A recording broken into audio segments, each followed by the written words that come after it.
What's up, everybody? Welcome back to another episode of Christ in Capital, the show that wants to encourage you to love God, love neighbor, and build something. I'm the host, Dustin Johnson, and we have Connor Neville back with us again today from Ecclesia Design. I'm so excited. We're going to be talking about distributism.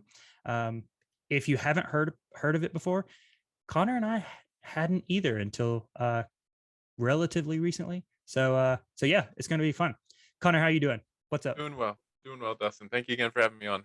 Yeah, man, I'm excited. You're doing a lot of stuff with the family, vacationing, moves with little children. So I'm glad you found the time to kind of sit down with me. Yeah, that's right. The side hustle always has to make time for great opportunities, and coming on with you is always a good one. That's awesome. All right. So yeah, like I said, we're going to be talking about distributism, and to kind of lead into the discussion, I found this little video on Instagram that I thought was pretty funny. And I'm gonna share it. We're gonna watch it real quick. It's an Instagram creator named Ross DeBoss. I don't know if you're familiar with him. Nope. Why are the citizens storming the? Okay. Share.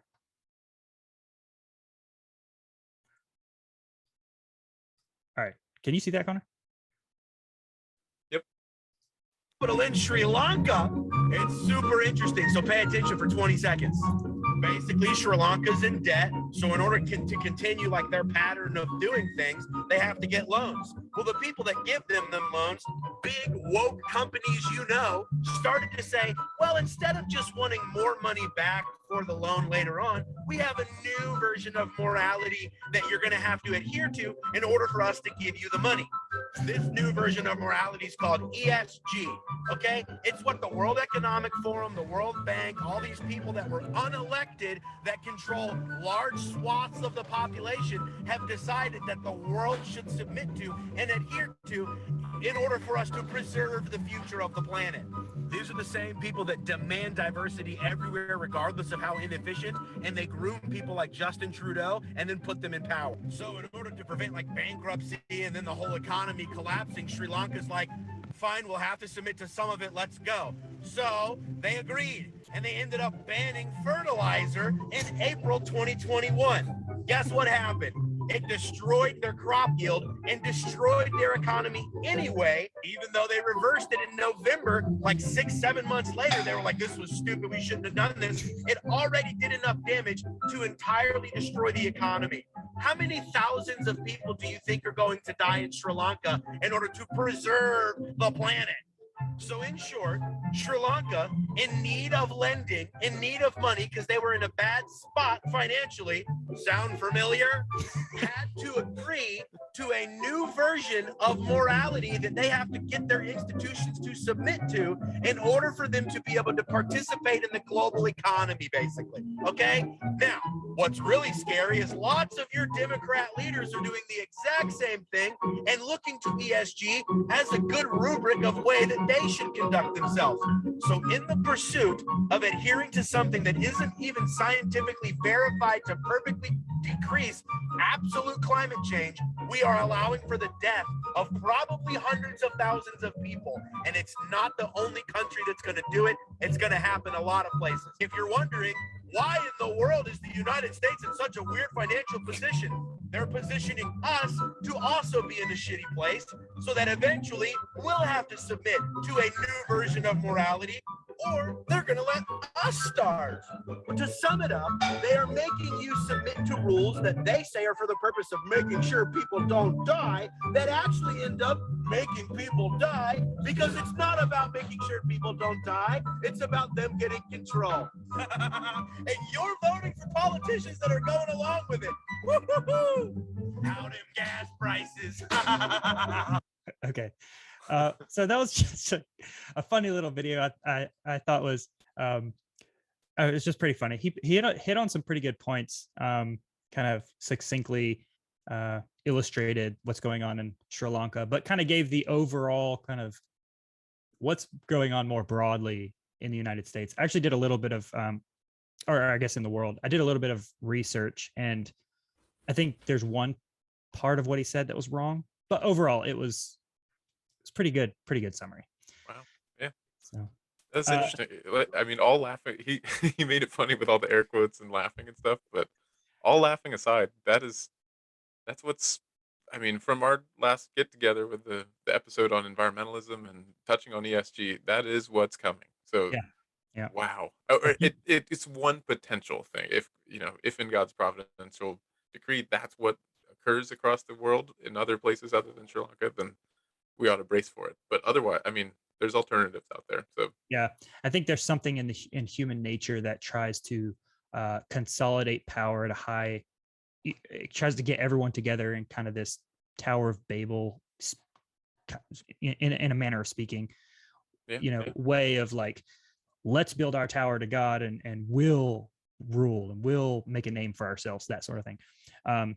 So yeah, I thought that was a pretty interesting little video.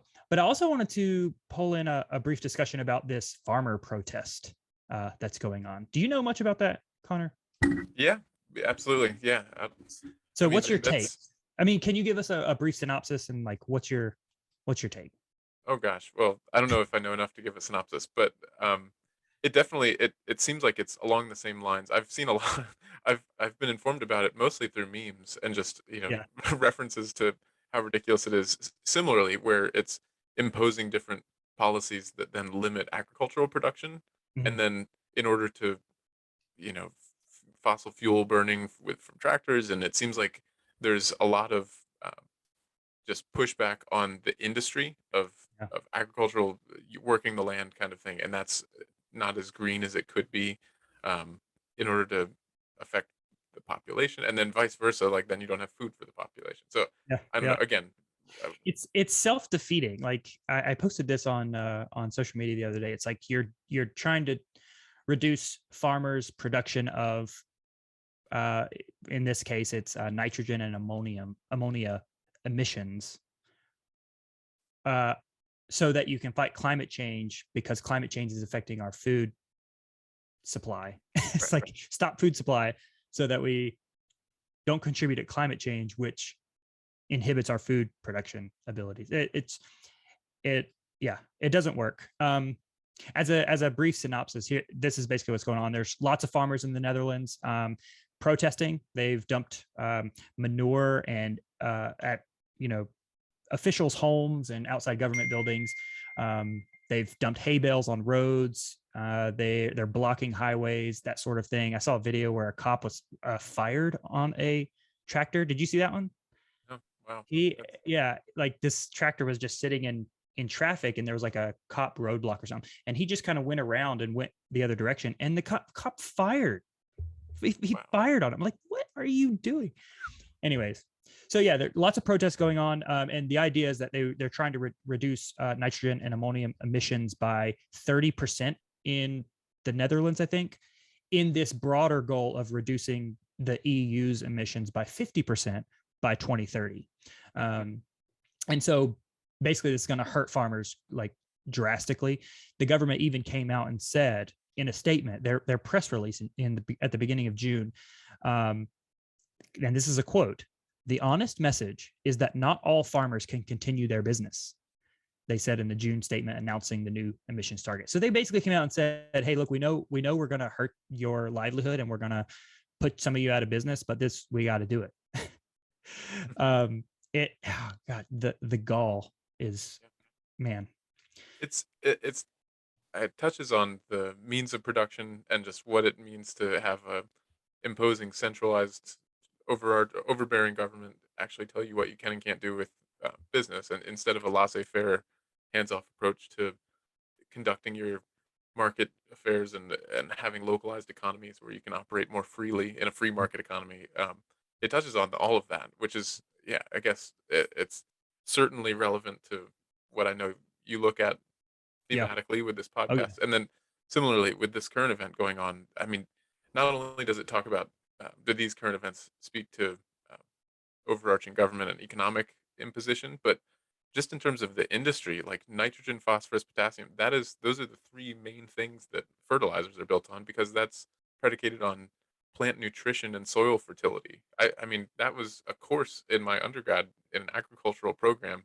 You learned that it is NPK that that's what you need to primarily concern yourself with as the macronutrients that sustain plant growth and plant propagation. So like it's the government trying to fiddle and meddle in the affairs of industries that in many ways its data is not ultimately informed by. Even the USDA, like that's not necessarily what the I don't know how it works in other countries or around the world that or in the EU that what data they're looking at for those kinds of things. But I mean, yet again, another great example of how, the federal government, everything cannot be centralized to one entity because they're not good generalists. Yeah, That's that's exactly. some- that's something that those are such specializations that demand a local knowledge or a niche skill Yeah, set or calling, and yeah, that's not the federal government. You can't have one person making policy on everything yeah, because yeah. yeah. It's the knowledge problem. Like you hit on it exactly. It's the knowledge problem. Like the farther away you get from the people who use the knowledge on a daily basis and are more in tuned with the way the things work on the ground, the more inefficient you're going to be in the decisions that you make. That's why that's why all these like centralized governments throughout the 20th century, like Stalin and Lenin, they're what are the 5 point plan, or Mhm. I forgot what they called them. But anyways, he Yeah, had yeah. these plans for the whole Great Leap Forward sort of idea, and you just can't do it because you have to take decision making power all the way up to these people who don't have the knowledge of all this stuff, Mhm. and shift it across town to the bureaucrats, Right. and they're the ones that are going to be making the decisions, and it doesn't work. And in the Well, Soviet Union, we saw that you know they collectivized all the farms, and then the farmers weren't there to actually efficiently produce agriculture, and millions of people starved. yep. It's not a good idea. And to that effect too, the Communist Manifesto, you mentioned the 5 point plans and stuff. Even the 10 planks of communism, primarily making sure that or ensuring that the population kind of goes away from personal privatized property Mhm. and just all of the concept of the tragedy of the commons, Yeah.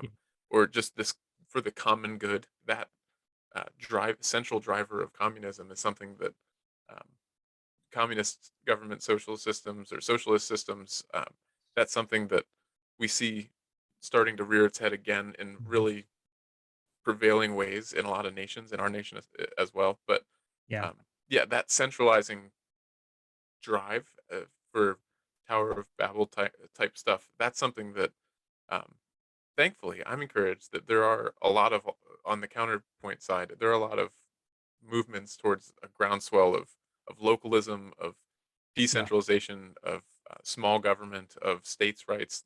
I mean, we see that in other hot button issues with Roe being overturned. Exactly. There's a huge, and whether or not it's I don't think it's seated in the Republican Party, but whether or not it's a red wave or the states that are actually going to manifest those kinds of things more clearly and explicitly as a stark contrast to blue states. But there is just this conservatism, at least in America's founding, to see that small government, opposition to tyranny, and Yeah. just liberty for all, and what it means to then every man under his own fig tree, or every person having their own plot of land, and just Yeah. this Yeah.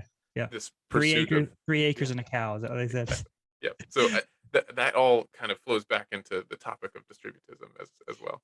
Yeah, and America is pretty well situated just based on the way our founders laid out our founding documents. It lends itself well to this decentralization, checks and balances, the checks on power. We are in a good spot, or at least we will have a fight against those kind of tendencies, the global tendencies to consolidate, right? Um, that's why you need your Second Amendment. You do not give it away. It's here to stay, and you keep it. That's your last defense, really. But anyway, so yeah, you can kind of see in lots of different areas this kind of communist influence coming in, trying to make headway in the United States and all these different countries throughout the world. And we don't like communism. We hate communism. We don't like Right. communism. We don't like socialism for reasons that we just stated, but many, many more reasons as well. There are worldview reasons, religious reasons. Oh, I meant to bring this up to you. I saw earlier today on social media, James Lindsay posted something, and the Communist Manifesto. I don't know. You might have saw this. The Communist Manifesto, it's in its draft form, was going to be called something like the Communist Confession of Faith. No way. And No. Engels wrote to Marx and said, "Hey, let's look at this again. I'd rather it be called the Communist Manifesto." Wow. Because he didn't want to have like he called it a catechetical form. He didn't want that kind of out there. But yeah, the draft version was called Communist Confession of Faith. It's religious. Anyways, so yeah, we see all those influences coming in. On the flip side, you have kind of these pockets where it's like radical libertarianism, where you've got this hyper focus on individual rights, don't tread on me, that sort of thing, which I think individual rights are good. Like they're necessary. We need them. We need to protect them. But in some of those pockets, there's this tendency to shirk off any sort of like duty or duty or obligations, right? Mm-hmm. If you talk to any libertarian, they're going to say, no, I believe we should have, you have a duty to your community and to care for your family and all that kind of stuff.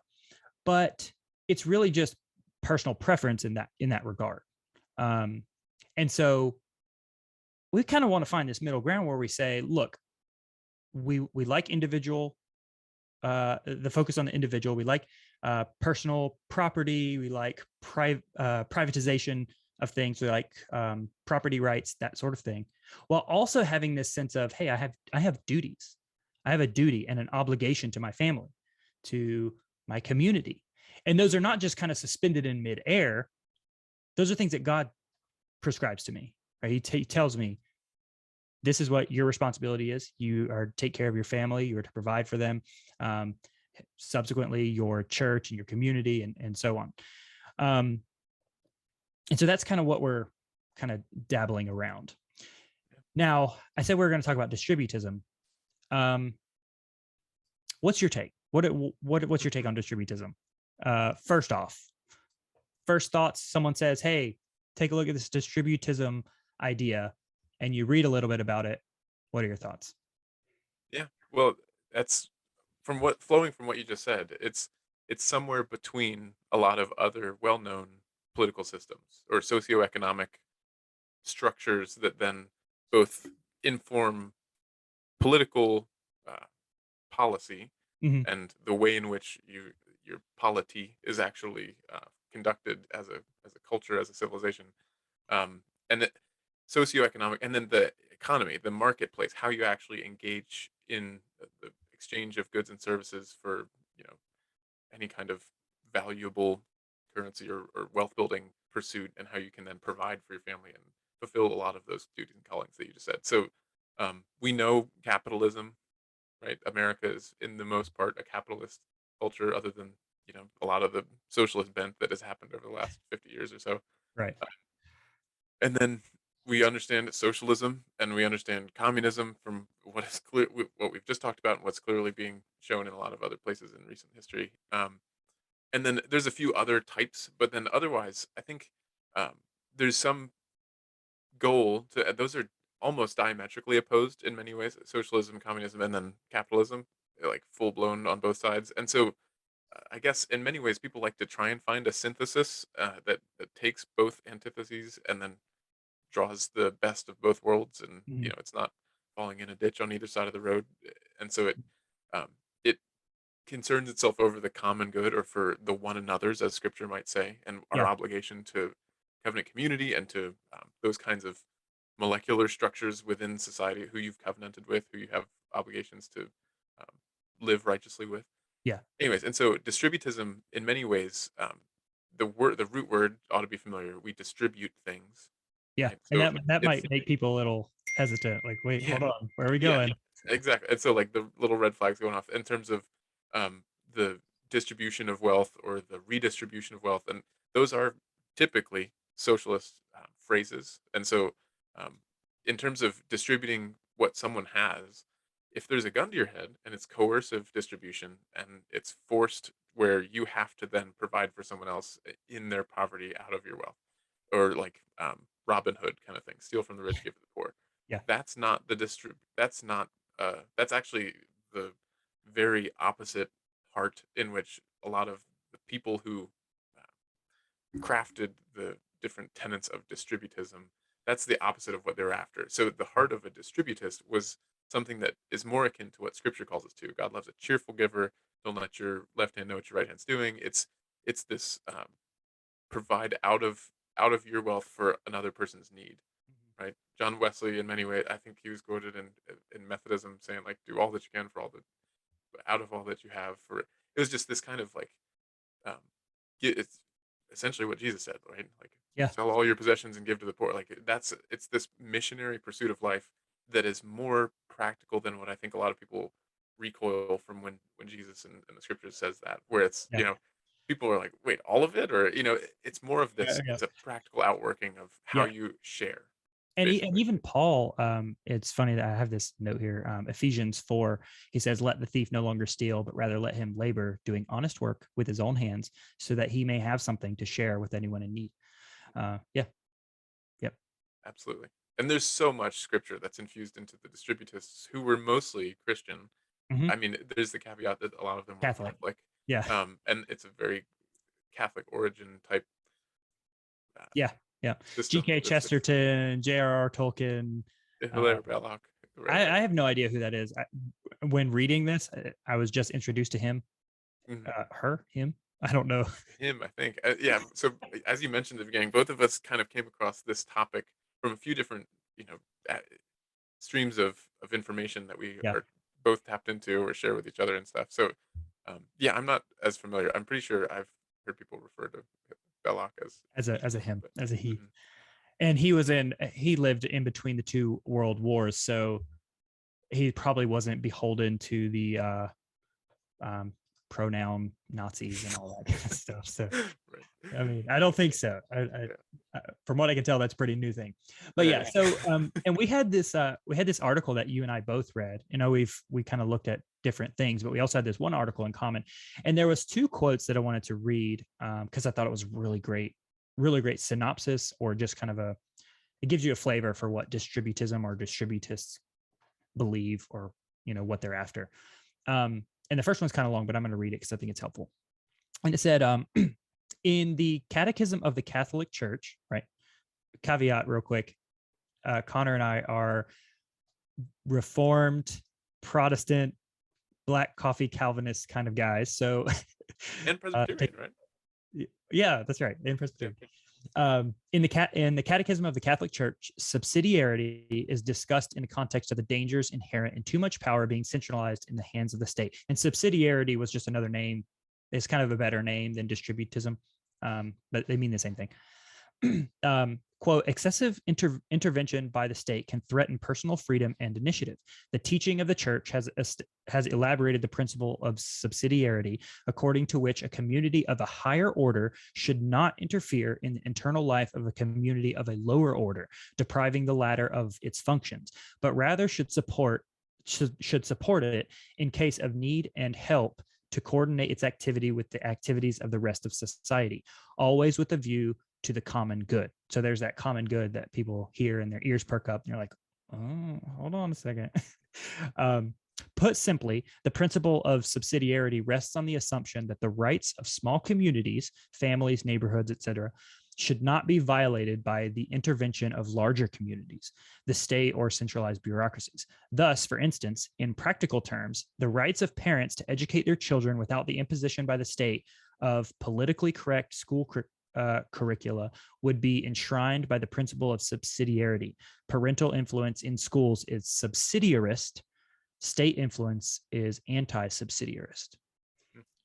So yeah, I loved the whole thing about higher communities not having a say in lower level communities. Is that the word they used? It is, and I actually I don't know that I took issue with that, but in how I've kind of assessed the the state of affairs of economy and socioeconomic, you know, dynamics and realities and stuff. I think um, I've I don't know that I don't know that the wording there is as helpful. I think it ends up having a parenthetical um, kind of clarification where it says higher communities meaning governments, like Uh-huh. civil and municipal governments, and lower communities meaning like actual neighborhoods or municipalities of people, Yeah, yeah, yeah. constituency, and small businesses, I think it said. So, but I think separately though, communities, as we think when we hear that more often than not, it's like, you know, suburban communities or the this pocket of a region of a particular Okay. location. I think affluent communities, in many ways, you know, ought to not have a say, a direct governing say over more poverty-stricken communities, but that's where the distributist mentality would come into. That's where the rubber would meet the road. That's where it Yeah. would take effect in terms of where you know, if roads, if in a true libertarian example of like who would build the roads if it weren't for the government, Yeah. you know, there might be some financial help for a wealthier side of town to help out the more rundown or neglected side of town. And Yeah. so higher communities, lower communities. I don't think it's as applicable in those uses of the term. But Yeah. and Okay. then I don't know if you were going to go to second quote, but I think I took down a quote. Does it start with It might be the same thing. yeah? Does it start with Belloc and the distributist drew the vital connection? Nope. Nope. It Okay. doesn't. Wait, hold on. No, it doesn't. So Um, yeah, we're gonna get two. Go okay. ahead. Well, I was just so Belloc and the distributists drew the vital connection between the freedom of labor and its relationship with other factors of production, i.e., land, capital, and the entrepreneurial spirit. The more that labor is divorced from the other factors of production, the more it is enslaved to the will of powers beyond its control. So, in an ideal world, every man would own the land on which the tools and with which he worked. Yeah. Yeah. Yeah. And I love that. The whole like caricature that people throw at distributists is like um the idea is that everyone is gonna have 3 acres and a cow. And which is good. I mean, the idea is good. We want people to have sovereignty over their means of production, right? Land and capital, and then they can kind of apply their labor to those things, create stuff, bring value out of the earth.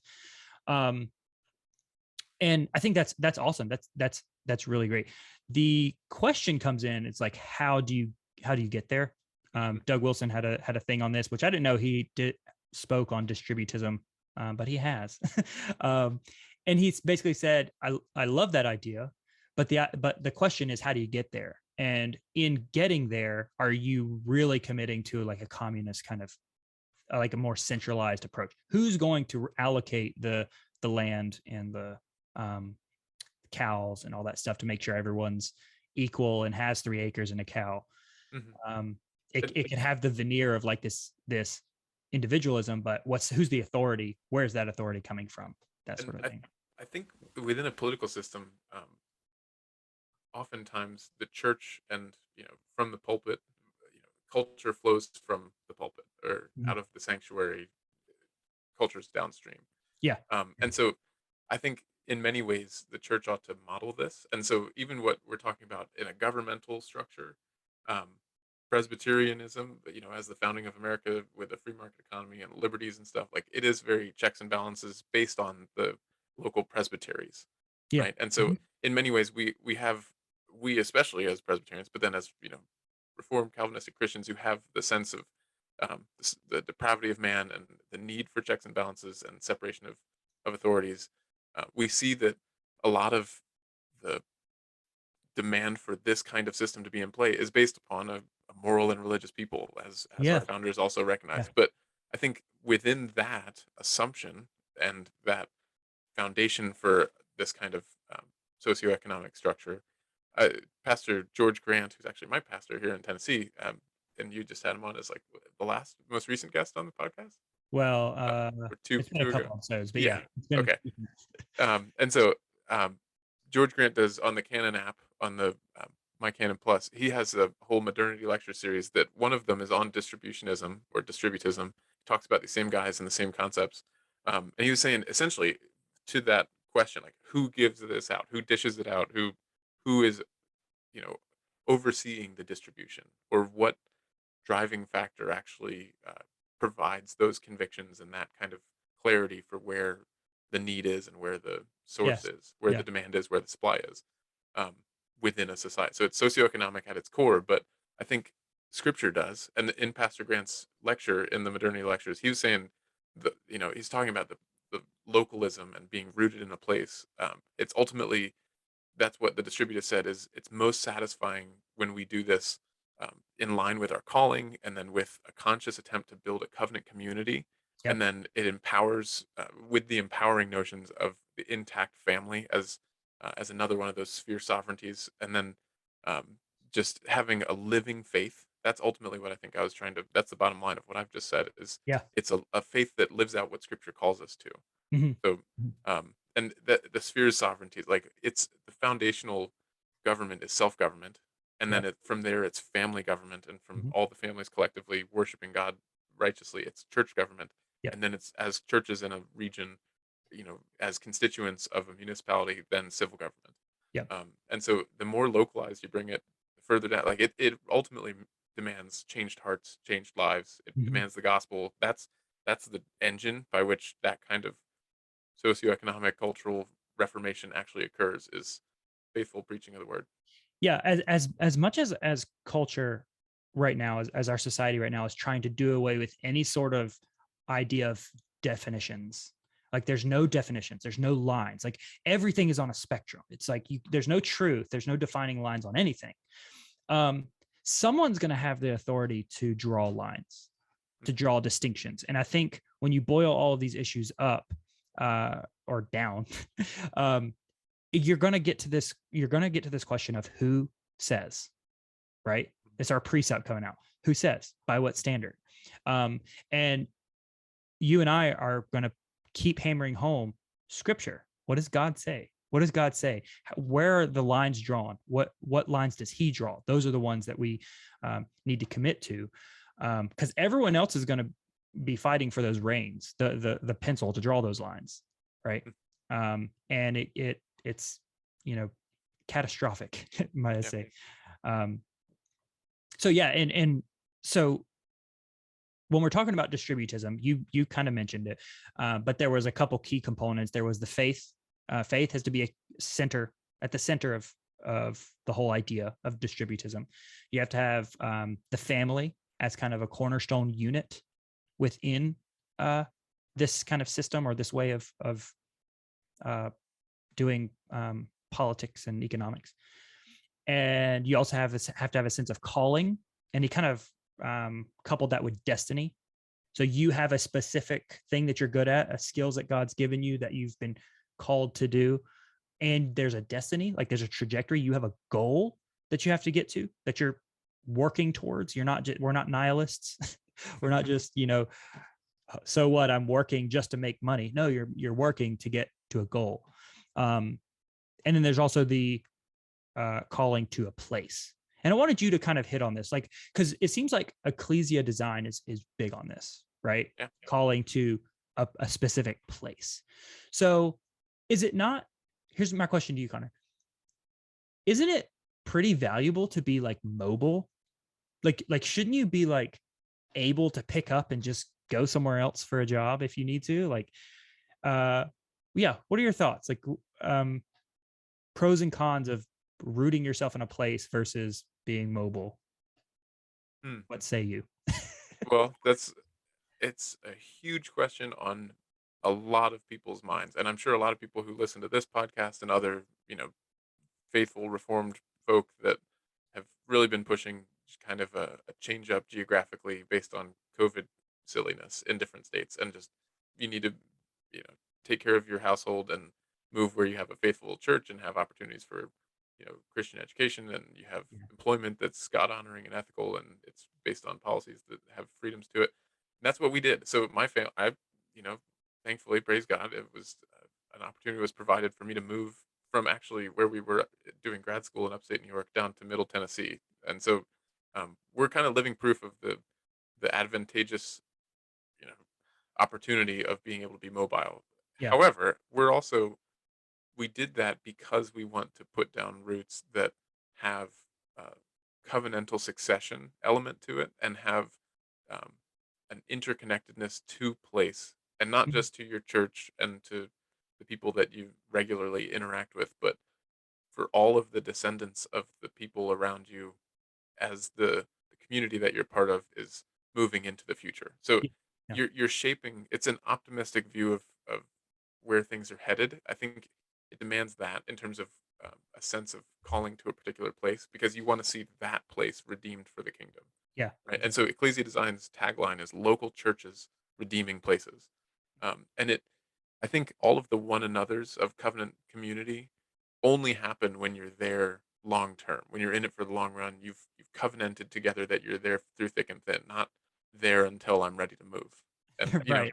Like which it's like it, that's a self-serving thing in and of itself. Like how are you satisfying my needs? How is this community satisfying my needs? When they don't, I'm out of here. yeah, yeah, like if iron sharpens iron, and like one of the swords or whatever is being sharpened is like, I don't like this, and I'm just gonna get out of here. It doesn't help the other pieces of iron. Like you're not actually sanctifying one another. It's not, again, in it for the long run. So church wise, there's a really important dimension to staying rooted in a place and covenanting together for generations in terms of raising up your kids faithfully, providing faithful, spouses to one another, and Mhm. like for your kids to enjoy fellowship and godly counsel with Yeah. the counsel that you keep around. And so there's all that, there's those kinds of things. But then otherwise, the work that you do in any industry, in any kind of calling and pursuit and entrepreneurial endeavor, like you're trying to, there's a local economy. We see that with farmers markets and, shop local in the storefront of, in the store signs. But um, another Pastor Grant talk, the geography of nowhere. Otherwise, that kind of thing happens where it's just box stores that are placeless, that are anywhere in the country. I mean, it's reliable. You can love a good Panera soup Yeah. and in a bread bowl, and it's consistent. But Yeah. what this article that I believe you're going to link, that we've just quoted from a couple times, but then that'll be in the show notes. That article even references what it means to then not have national chain things that, in many ways, someone at the top owns it and it's a private business, Mhm. right? So Yeah. capitalism, that's great, but it basically, it puts it more in it gives the right filter and lens that it's a monopoly or it's something that actually pushes out small businesses. We see that with Walmart or these superstores and stuff, Yeah. again, which are a blessing to people. They're providing a good and a service, Yeah. and it's a supply to a demand. So it's just what system is best, right? Yeah. And then what actually fosters this community dimension of localized loyalties, and Mhm. and then just more deeper roots. Yeah. You feel like you can move anywhere if there's all the same amenities anywhere. Like if Yeah. all you're looking for is where a Target or an Aldi are, then you can move anywhere. Yeah, it's like in a political system or kind of ecosystem where all of our attention is being drawn up to the national like news headlines, like what's going on nationally, how do I fit into this national narrative and all of that. There's this, I mean, it makes sense that you have businesses that not nationalize, but just get so big that they're just, you know, to them, you're just a unit on a, on the street coming in, how many of these widgets can I turn over, that sort of thing. Whereas like what you're saying, in a localized community, these businesses and the people that run these businesses and the customers that frequent these businesses, they're investing in each other, like on a more deeper level. Like it's more of like the whole human kind of thing. Um, I also thought it was interesting. I think it was in the modernity lectures where Dr. Grant said, there's lots of people, and I see this all the time. There's lots of people who are just perpetually moving around to find the place that satisfies their needs. They live in New York City and they get tired of it for a little bit. So they say, maybe I'm an LA person. So they move out to LA and they, get tired of LA. So they say, you know what, I need to move to Texas. So I'm going to go to Dallas or Houston or whatever, and I'm going to live there. And, I'm going to be the cool kid, nightlife, blah, blah, blah, not realizing that those places are made by people who plant roots. They're made by people who invest there. right? If the whole society was made up of wanderers, nomads, as he called them, would we have anything like the culture that New York City had or used to have? Um, does it anymore? I don't know. Or LA or anything like that. Well, I thought it and was really interesting. that is, and I mean, in terms of like it's inheriting an already established civilization and culture, which that's something that it's in kind of trying to identify what part of our fallen condition is, at play there. It's a laziness, it's a slothfulness. We're not willing to do the hard work of actually, to borrow agricultural references like I post about all the time, like tilling and cultivating, and it's actual work when you Yeah. start working with the earth. And so that's something that to lay, to do the groundwork, to actually bust up the rock, to create a solid foundation, to build on top of that, and to actually erect a cathedral that multiple generations in the future, they're the ones that'll actually see the benefits of it. And to do so from a biblical foundation, that kind of work is something that Christians in particular, looking at where they ought to be and whether or not to invest in this place or that, that's I think what they ought to primarily be thinking about is what place is strategic and feasible and worth, you know, the current, like understanding the times as the Yeah. sons of Issachar, like what is actually needed, where is there work to be done, where is my how's my calling and skill set and entrepreneurial zeal fit into that, and then within the church community, how can we impact it at a spiritual transcendent level and Mm. lay scriptural foundations. I think all of that hard work is stuff that is primarily the heart of distributism. Yeah. It's both local and then it's again, we mentioned like it's not a nationalized franchise or whatever, but the wording of the quote that I read in terms of the more that labor is divorced from the other factors of production, like owning land and having capital, Oh yeah. the Yeah. more it is enslaved to the will of powers beyond its control. So even a franchise of, Panera, I'm not picking on Panera, but they're a good example because they're everywhere, or McDonald's or whatever. There's local branch managers, right? Hmm. And they're managing it, Yeah. but they don't own it, Right. or even like True Value or different hardware stores that where you can get the last name of the actual manager. It's like, Bouyer's or like Smith's, True Yeah. Value. They don't own it. It's not Yeah. 100% theirs. It's not their land. Their name's not on the lease. Right. And so a farmer owns his land more often than not. A lot of farmers lease stuff, but um, you know, actually having dirt that's yours, that's the same thing that you think about with your family and your family tree. Like that is your soil that you're raising your kids in. That's, that's what they're being nourished by. That's then what that's what covenant succession actually gets at is you're viewing generations into the future. Like I'm discipling my great great grandchildren when I'm making sure that my daughter is obedient or my son is pursuing different adventurous, like conquering type dominionist tasks. Yeah. So that's all just that's tied up in what distributism is it's everyone under their own victory, like it's everyone in their own faithful pursuit to Oh the yeah. glory of God Yeah. in a place where they're actually cultivating land. They're doing the work that Adam was initially commissioned to do, Hmm. Hmm. where you are in your calling, in your station. So Yeah. But isn't the world just going to hell in a handbasket? I mean, are we just like polishing brass on a sinking ship? I mean, I think that's what a lot of like big church leaders are saying, right? Isn't that what isn't that what we're supposed to be not doing? well, 100%. I mean, I would love to know what the mainstream Pharisee sermon was of the day in Jesus' time. Like, they didn't get it. They don't. He said so many times, like, "Haven't you read?" Like Yeah. so. Just because it's the predominant mainstream thing, like it was the remnant that changed the world and turned it on its head. It was 3% of the Presbyterians in America that actually created what we just celebrated on 4th of July, the Presbyterian Revolt.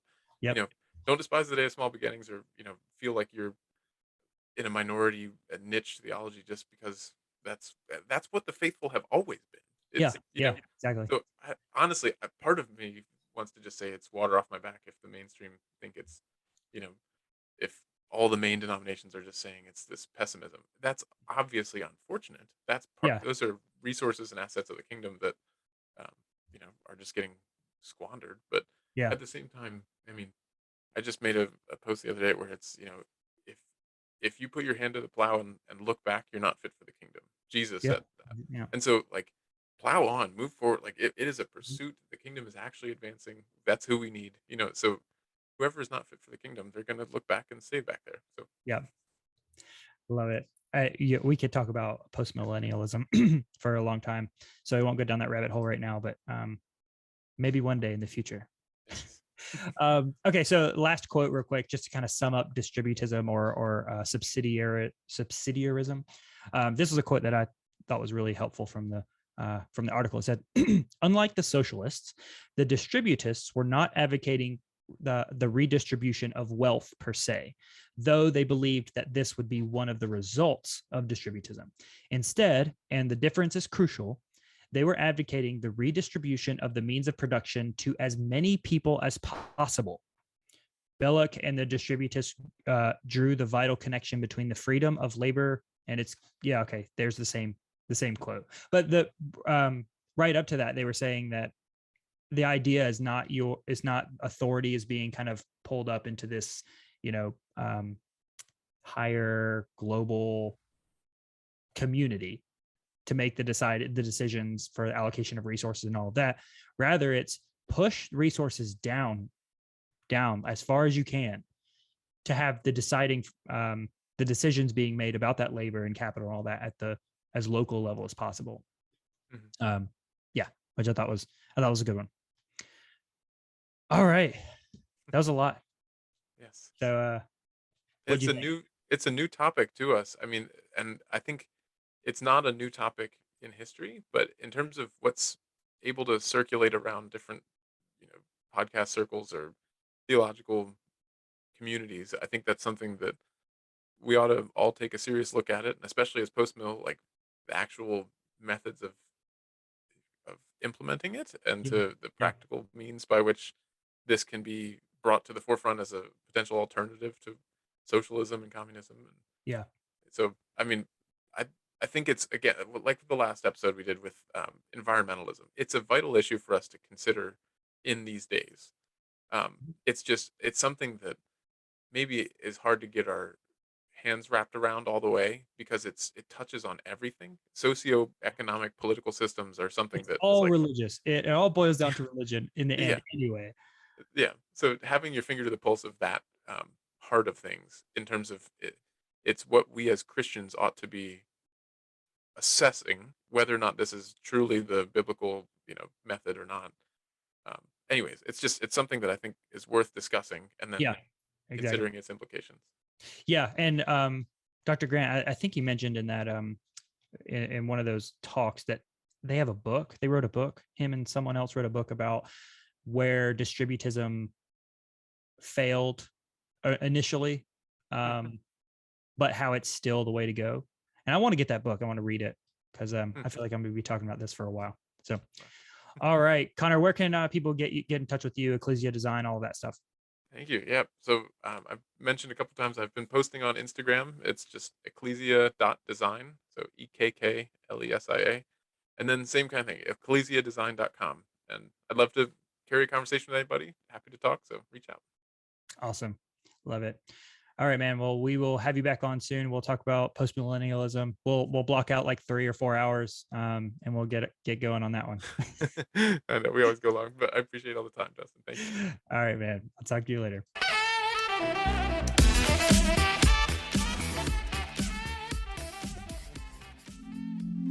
This has been a Manifold Ministries podcast. For more content, visit us at manifoldministries.com.